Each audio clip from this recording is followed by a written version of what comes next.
First copy ನೋಡಿದಾಗ ನಮಗಿಂತ ಹೆಚ್ಚಾಗಿ ನಮ್ಮ ಜೊತೆ ಬೇರೆಯವ್ರು ನೋಡಿರ್ತಾರಲ್ಲ ಅವ್ರ ಪ್ರತಿಕ್ರಿಯೆನೇ ನಾವು ಅಬ್ಸರ್ವ್ ಮಾಡೋಕ್ಕೆ ಹೋಗೋದು. ನಮಗೆ ಏನು ಸರಿಯಾಗಿ ಹೋಗಲ್ಲ ಒಂದು ಸತಿ.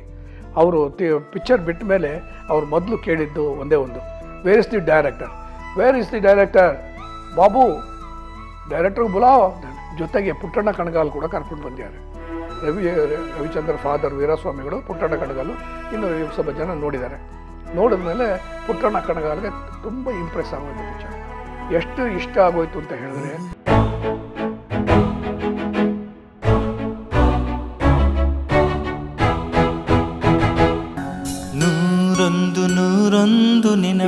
ಏನಂತ ಹೇಳಿದ್ರೆ, ಒಬ್ಬ ಡೈರೆಕ್ಟರ್ ಆದವನು ಯಾವುದೋ ಒಂದು ಕತೆ ಮಾಡ್ತಾನೋ, ಆ ಕಥೆನ ಚಿತ್ರಕಥೆ ಮಾಡ್ಕೊಂಡ ಮೇಲೆ ಅವನು ನಿಜವಾಗ್ಲೂ ಹೇಳೋದಾದ್ರೆ ಚಿತ್ರಕಥೆ ಮಾಡೋ ಸಮಯದಲ್ಲೇ ಅವನು ಡೈರೆಕ್ಟರ್ ಆಗಿದ್ದವನು ಅವನ ಚಿತ್ರನ ನೋಡಿರ್ತಾನೆ, ಪೂರ್ತಿ ನೋಡಿರ್ತಾನೆ. ಸ್ಕ್ರೀನ್ ಪ್ಲೇ ಮಾಡಿದಾಗಲೇ ಇದು ಹೀಗೆ ಬರಬೇಕು, ಹೀಗೆ ಬರುತ್ತೆ, ಹೀಗೆ ತೆಗಿತೀನಿ, ಹೀಗೆ ಮಾಡ್ತೀನಿ ಅನ್ನೋ ದೃಷ್ಟಿಲಿ ಅವನು ಕಲ್ಪನೆ ಮಾಡ್ಕೊಂಡಿರ್ತಾನೆ. ಆ ಥರ ಈ ಟೋನಿ ನನಗೆ ಒಂಥರ ಕನಸಿನ ಶಿಶು ಥರ ಇತ್ತು. ನನಗೆ ಏನು ಬೇಕೋ ಅದನ್ನು ಕಲ್ಪನೆ ಮಾಡ್ತಾಯಿದ್ದೆ, ಅದನ್ನು ಕೋರ್ಸ್ ನಾನು ನೋಡ್ತಾ ಇದ್ದೆ. ಏನು ನಾನು ನೋಡಿದ್ನೋ ಅದನ್ನು ನಾನು ತೆಗೆದಿದ್ದೀನಿ. ತೆಗೆದ ಮೇಲೆ ಅದು ಅಚ್ಚುಕಟ್ಟಾಗಿ ಮೂಡ್ ಬಂದಿದ್ದ ತನಕಾಗಿ ಇದಕ್ಕೆ ರಿಕಾರ್ಡಿಂಗು ಅದು ಇದು ಎಲ್ಲ ಬಂತು, ಡಬ್ಬಿಂಗು ಅದು ಎಲ್ಲ ಬಂದ ಮೇಲೆ ಚಿತ್ರ ನೋಡಿದ್ರೆ ತುಂಬ ಅದ್ಧೂರಿಯಾಗಿ ಮೂಡ್ ಬಂತು. ಎಲ್ಲನೂ ಇಷ್ಟಪಟ್ಟರು.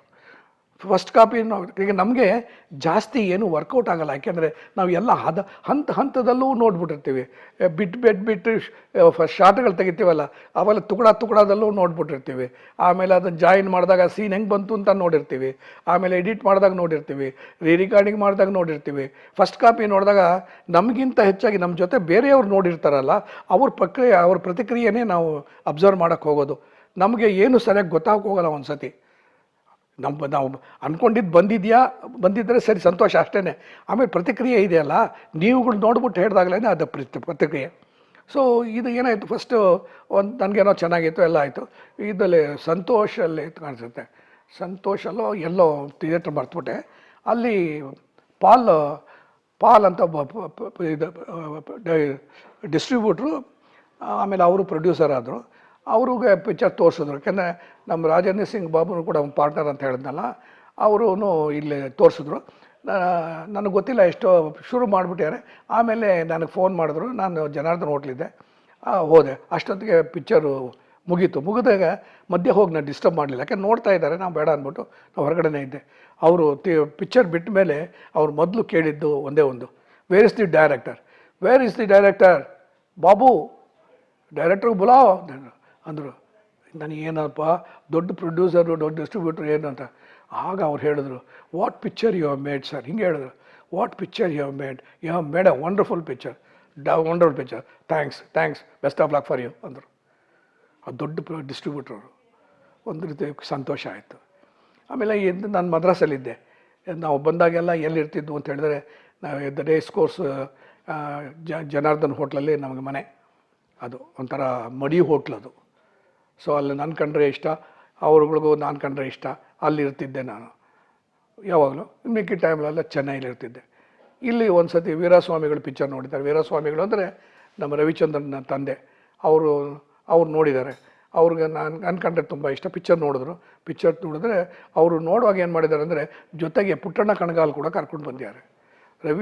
ರವಿಚಂದ್ರ ಫಾದರ್ ವೀರಸ್ವಾಮಿಗಳು, ಪುಟ್ಟಣ್ಣ ಕಣಗಾಲು, ಇನ್ನು ಸ್ವಲ್ಪ ಜನ ನೋಡಿದ್ದಾರೆ. ನೋಡಿದ ಮೇಲೆ ಪುಟ್ಟಣ್ಣ ಕಣಗಾಲ್ಗೆ ತುಂಬ ಇಂಪ್ರೆಸ್ ಆಗೋಯ್ತು ಪಿಕ್ಚರ್. ಎಷ್ಟು ಇಷ್ಟ ಆಗೋಯ್ತು ಅಂತ ಹೇಳಿದ್ರೆ, ಅವರು ವೀರಸ್ವಾಮಿಗಳಿಗೆ ಹೇಳಿದ್ರಂತೆ, ಎಲ್ಲವನ್ನ ನಮಗಿಂತ ಹೆಚ್ಚಾಗಿ ಭಾರ್ಗವ ತುಂಬ ಚೆನ್ನಾಗಿದ್ದಾನೆ, ನಾವು ಕೂಡ ಅಷ್ಟು ಚೆನ್ನಾಗಿ ತೆಗೆದಿಲ್ಲ, ತುಂಬ ಚೆನ್ನಾಗಿ ತೆಗೆದಿದ್ದಾನೆ, ಆ ಪ್ರೇಮ ಇದ್ದು ಅನ್ನೋದೆಲ್ಲ. ಸೊ ಅವ್ನಿಗೆ ಹೇಳ್ಬಿಟ್ಟು, ನನಗಿಂತ ಚೆನ್ನಾಗಿ ಆ ಪ್ರೇಮಿಗಳ ಸೀನ್ ತೆಗೆದಿದ್ದಾನೆ, ಹ್ಯಾಂಡ್ಸ್ ಆಫ್ ಅಂತ ಹೇಳಿಬಿಡಿ, ನಾನು ಹೇಳಿದೆ ಅಂತ ಹೇಳಿ ಅಂದ್ಬಿಟ್ಟು ವೀರಸ್ವಾಮಿಗಳು ಹೇಳಿದ್ರು. ವೀರಸ್ವಾಮಿಯವರು ನನಗೆ ಫೋನ್ ಮಾಡಿ, ಈ ಥರ ಏನಪ್ಪ ನೀ ಮಾಡಿರೋ ಡೈರೆಕ್ಷನ್ನು ದೊಡ್ಡ ಡೈರೆಕ್ಟ್ರೇ ಒಪ್ಕೊಂಬಿಟ್ಟು ಇಷ್ಟು ಹಿಂಗೆ ಹೇಳಿದ್ರು ಅಂತ ಹೇಳಿದ್ರು. ಒಂದು ಸಂತೋಷ ಆಯಿತು.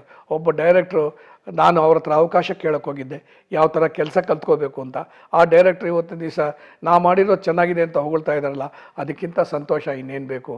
ನನಗೆ ನಿಜವಾಗ್ಲೂ ಸಂತೋಷ ಆಯಿತು. ಪುಟ್ಟಣ್ಣ ಅವರು ಮೆಚ್ಕೊಂಡ್ರು ಅಂದರೆ ಇನ್ನೇನು. ಆ ಥರ ಅದೊಂದು ಈ ಟೋನಿಲಿ ಈ ಎರಡು ಇನ್ಸಿಡೆಂಟ್ಗಳು ನನಗೆ ಮನಸ್ಸು ಕಲಕ್ತು. ಇದನ್ನು ಇನ್ನೊಂದು ವೀರಸ್ವಾಮಿಗಳು ಅಂದರೆ ಅದೇ ಹೇಳಿದ ನಾನು, ರವಿಚಂದ್ರನ್ ಫಾದರ್. ಆವತ್ತಿನ ದಿವಸ ದೊಡ್ಡ ಪ್ರೊಡ್ಯೂಸರ್ ಅವರು. ಎಂತೆಂಥ ಪಿಕ್ಚರ್ ಪ್ರೊಡ್ಯೂಸ್ ಮಾಡಿದ್ದಾರೆ ಅವರು. ಅಯ್ಯೋ ರಾಮ ರಾಮ ರಾಮ. ನಾಗರಹಾವು ತೆಗೆದವರು ಅವರೇನೆ. ಬೇಕಾಷ್ಟು ಪಿಕ್ಚರು ಐ ಥಿಂಕ್ ಕುಲಗೌರವನು ಅವರೇ ತೆಗೆದವರು. ಆಮೇಲೆ ಇನ್ನೊಂದು 2-3 ಪಿಕ್ಚರ್ ತೆಗೆದಿದ್ದಾರೆ. ರಾಜ್ಕುಮಾರ್ ಪಿಕ್ಚರ್ಸ್ ಎಲ್ಲ ತೆಗೆದಿದ್ದಾರೆ. ಆಮೇಲೆ ಬೇಕಾಷ್ಟು ಪಿಕ್ಚರ್ಸ್ ಇದು ಡಿಸ್ಟ್ರಿಬ್ಯೂಷನ್ ತೊಗೊಂಡಿದ್ದಾರೆ ಅವ್ರುಗಳು. ಒಂದು ರೀತಿ ಒಂದು ಸತಿ ಏನಾಯಿತು ಅಂತ ಹೇಳಿದ್ರೆ, ಈ ಟೋನಿದೆಲ್ಲ ಆಯ್ತಲ್ಲ, ಆಮೇಲೆ ಒಂದು ಸತಿ ನಾನು ಒಂದು ಪಿಕ್ಚರ್ ಡೈರೆಕ್ಷನ್ ಮಾಡಬೇಕಾಯಿತು. ಅದು ಏನಂದರೆ ಎಂ ಪಿ ಶಂಕರ್ ಅವ್ರ ಪಿಕ್ಚರು ಒಂದೇ ಗುರಿ ಅಂತ. ಒಂದೇ ಗುರಿ ಅನ್ನೋ ಪಿಕ್ಚರ್ ಡೈರೆಕ್ಷನ್ ಮಾಡಬೇಕಾಗಿತ್ತು. ಅದನ್ನು ಕತೆನ ವೀರಸ್ವಾಮಿಗಳಿಗೆ ಹೇಳಿದೆ, ನಾನೇ ಹೇಳಿದೆ ಕತೆ. ವೀರಸ್ವಾಮಿಗಳು ಹೇಳಿದ್ರೆ ವೀರಸ್ವಾಮಿಗಳು ಸರಿ ಚೆನ್ನಾಗಿದೆ ಬರ್ಗ ಅಂದ್ಬಿಟ್ರು. ಅಂದ್ಬಿಟ್ಟು ಏನು ಮಾಡಿದ್ದಾರೆ, ಅವ್ರಿಗೇನು ಅನಿಸ್ತೋ ಏನೋ, ರಾಜ್ಕುಮಾರ್ ಬ್ರದರ್ ಆಗ ವರದಪ್ಪ ಅನ್ನೋರು ಅವ್ರಿಗೆ ಹೇಳಿದ್ದಾರೆ ಒಂದು ಕತೆ. ನಾನು ಕೇಳಿದೆ, ನನಗೇನೋ ಒಂದು ರೀತಿ ಜಡ್ಜ್ಮೆಂಟ್ ಬರ್ತಾ ಇಲ್ಲ, ನೀವು ಒಂದು ಸತಿ ಕತೆ ಕೇಳಿ ಅಂತ ಹೇಳಿದ್ರು. ವೀರಸ್ವಾಮಿಯವರು ಜಡ್ಜ್ಮೆಂಟ್ ಬರಲಿಲ್ಲ, ನೀವು ಒಂದು ಸತಿ ಕೇಳಿ ಅಂದ್ಬಿಟ್ಟು ವರದಪ್ಪನ ಕಳಿಸಿದ್ರು. ಆಮೇಲೆ ಹೇಳಿದ್ರು, ಈ ಥರ ವರದಪ್ಪ ಅವ್ರು ಬರ್ತಾ ಇದ್ದಾರೆ, ಕತೆ ಹೇಳಿಬಿಡಿ ಅವ್ರಿಗೆ ಅಂದರು. ನನಗೆ ಅದು ಗಾಬರಿ ಆಗೋಯ್ತು. ವೀರಸ್ವಾಮಿಗಳ ಕತೆ ಹೇಳಿ ನಾನು ಆ ಕತೆನ ಇನ್ನೊಬ್ಬರಿಗೆ ಹೇಳಿ ಅಂತ ಅನ್ಬೇಕಾದ್ರೆ ಅವ್ರಿಗೆ ಇಷ್ಟ ಆಗಿಲ್ಲ ಅಂತ ಕಾಣಿಸುತ್ತೆ ಅಂತ ನನ್ನ ಮನಸ್ಸಲ್ಲಿ ಒಂದು ಭಾವನೆ. ಸರಿ ಬಂದರು. ಯಾಕೆಂದರೆ ಆವಾಗ ವರದಪ್ಪನವರು ಅಣ್ಣವ್ರ ಜೊತೆ ಸ್ವಲ್ಪ ಮನಸ್ತಾಪ ಬಂದು ಬೆಂಗಳೂರಿಗೆ ಬಂದುಬಿಟ್ಟಿದ್ರು. ಆವಾಗ ಇನ್ನು ಮಿಕ್ಕಿದ ಪ್ರೊಡ್ಯೂಸರ್ ಜೊತೆಗಳೆಲ್ಲ ಅವರು ವರ್ಕ್ ಮಾಡ್ತಾಯಿದ್ರು. ಅವ್ರಿಗೆಲ್ರಿಗೂ ಸಲಹೆ ಕೊಡ್ತಾಯಿದ್ರು. ಅವ್ರುಗಳ ಜೊತೆ ತುಂಬ ಚೆನ್ನಾಗಿ ಗುಡ್ ವಿಲ್ಲಲ್ಲಿದ್ದರು. ಅದೇ ಥರ ವೀರಸ್ವಾಮಿಗಳ ಜೊತೆನೂ ಕೂಡ ಅವರು ಇದ್ದರು. ವೀರಸ್ವಾಮಿಗಳ ಜೊತೆ ಪಾರ್ಟ್ನರ್ಶಿಪ್ಪಲ್ಲಿ 3-4 ಸಿನಿಮಾ ಮಾಡಿದ್ದಾರೆ. ಎಲ್ಲ ಚೆನ್ನಾಗಿ ಹೋಗಿದ್ದ ಸಿನಿಮಾಗಳು. ಅವ್ರಿಗೆ ಈಗ ನಾನು ಒಂದೇ ಗುರಿ ಕತೆ ಹೇಳಿದ್ದು ಅವ್ರಿಗೆ ಇಷ್ಟ ಆಗಲಿಲ್ಲ ಅಂತ ಕಾಣಿಸುತ್ತೆ ಅಂತ ನನ್ನ ಭಾವನೆ. ಅವರು ವರದಪ್ಪನ ಕಳಿಸಿದ್ರು ನನ್ನ. ಸೊ ವರದಪ್ಪ ಅವರು ಬೆಳಗ್ಗೆ 8-8:30 ಬಂದರು. ಬೆಳಗ್ಗೆ 8:30 ಬಂದರು. ಒಂದು ಕಾಫಿ ಕುಡಿದ್ರು, ಒಂದು ಸಿಗರೇಟ್ ಸೇದಿದ್ರು. ಆಮೇಲೆ ಕತೆ ಹೇಳಿ ಅಂದರು. ಟಿಫನ್ ಹೇಳಲ್ಲ ಅಣ್ಣ ಅಂದೆ. ಇಲ್ಲ ಬೇಡ, ಟಿಫನ್ ಇಂಟರ್ವ್ಯೂಲಲ್ಲಿ ಅಂದರು. ಸರಿ ಅಂತ ಇಂಟರ್ವ್ಯೂಲ್ವರೆಗೂ ಕತೆ ಹೇಳಿದೆ. ಇಂಟರ್ವ್ಯೂಲ್ ಕತೆ ಹೇಳಿದ್ಮೇಲೆ ಟಿಫನ್ ಹೇಳಲ್ಲ ಅಣ್ಣ ಅಂದೆ. ನಾನು ಹೆಂಗೆ ಏನೋ ಕೇಳಲಿಲ್ಲ. ಅಲ್ಲಿ ಟಿಫನ್ ಹೇಳಿಬಿಡಿ ಅಂದರು. ಸರಿ ಟಿಫನ್ ಮಾಡಿದ್ರು, ತರಿಸಿದ್ರು, ಟಿಫನ್ ಮಾಡಿದ್ರು. ಟಿಫನ್ ಆದಮೇಲೆ ಪುನಃ ಕತೆ ಎಲ್ಲಿಂದ ಬಿಟ್ಟಿದ್ದು ಅಲ್ಲಿಂದ ಪ್ರಾರಂಭ ಮಾಡಿ ಕತೆ ಮುಗಿಸ್ಬಿಟ್ಟೆ. ಕತೆ ಮುಗಿಸಿದ್ಮೇಲೆ ಇದು ಕತೆ ಅಣ್ಣ, ಇದು ಒಂದೇ ಗುರಿ, ಇದೇ ಯಜಮಾನರಿಗೆ ಹೇಳಿ. ನಾವು ವೀರಸ್ವಾಮಿಗಳನ್ನೆಲ್ಲ ಯಜಮಾನರು ಅಂತ ಕರಿತಿದ್ದು. ಇದೇ ಯಜಮಾನರಿಗೆ ಹೇಳಿದ ಕತೆ ಅಂತ. ತುಂಬ ಚೆನ್ನಾಗಿದೆ, ತುಂಬ ಚೆನ್ನಾಗಿ ಮಾಡಿದ್ದಾರೆ. ನಾನು ಹೇಳ್ತೀನಿ ವೀರಸ್ವಾಮಿಗಳಿಗೆ, ನೀವು ಧೈರ್ಯವಾಗಿ ಮುಂದೆ ನುಗ್ಗಿ ಅಂದ್ಬಿಟ್ರು. ಸೊ ಅದನ್ನು ಅಲ್ಲಿ ಹೋಗಿ ಅವ್ರು ಹೇಳಿದ್ದಾರೆ. ಹೇಳಿದ ಮೇಲೆ ವೀರಸ್ವಾಮಿಗಳು ಫೋನ್ ಮಾಡಿದ್ರು.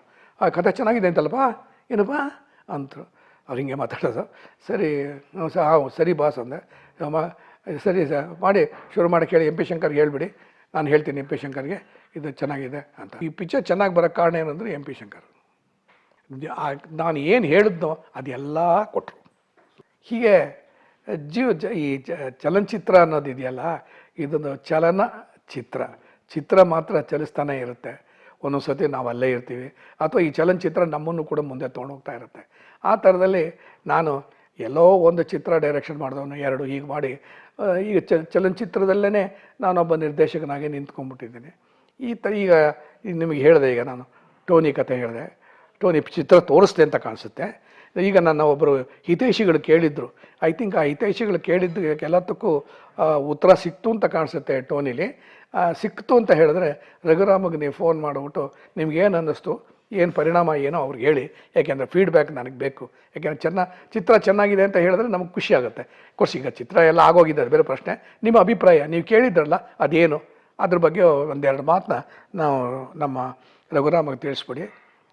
ಹೀಗೆ ಮಾತಾಡ್ತಾ ಇದ್ದಾಗ ಈ ವೀರಸ್ವಾಮಿಗಳ ವಿಷಯ ಬಂದಾಗ, ವೀರಸ್ವಾಮಿಗಳ ಜೊತೆ ನಿಮಗೆ ಇನ್ನದೇ ಒಂದು ಒಡನಾಟ ಏನಾದ್ರು ಇತ್ತು ಅಂದರೆ ಹೇಳಿ ಅಂತ ಹೇಳಿದ್ರು. ಅದಕ್ಕೆ ನಾನು ಹೇಳಿದೆ, ಈ ಥರ ಒಂದೇ ಗುರಿ ಅನ್ನೋ ಚಿತ್ರ ಮಾಡಿದ್ದೀವಿ ಅಂತ ಹೇಳಿದೆ. ಆ ಒಂದೇ ಗುರಿ ಚಿತ್ರ ಸ್ವಲ್ಪ ಹೇಳಿ ಸರ್ ಅಂತಂದರು. ಸೊ ಮುಂದಿನ ಸಂಚಿಕೆಯಲ್ಲಿ ಒಂದೇ ಗುರಿ ಬಗ್ಗೆ ಹೇಳ್ತೀನಿ.